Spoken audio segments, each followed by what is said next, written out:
Cycle रे विद्यालय को जिबा बेले पाचेरी रे बाड़ई होई दुई छात्र गुरुतर आहत।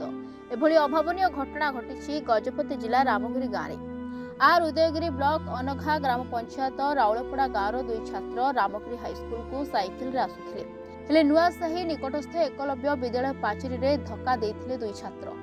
सेठारे थिबा किछि स्थानीय लोके दुई छात्रन को उद्धार करी रामगिरी मेडिकल रे चिकित्सा पाई भर्ती करथिले हेले गुरुतर थिबा दुई छात्र बांकेश्वर प्रधान और शुभम प्रधान को डाक्तर अधिकार चिकित्सा पाई पारଳାଖେମୁଣ୍ଡି स्थानांतर करथिले हेले एम्बुलेंस न मिलवा हेतु परिवार लोके गुरुतर अवस्था एक भड़ा गाड़ी माध्यम ब्रह्मपुर बड़ मेडिकल को नेथिले।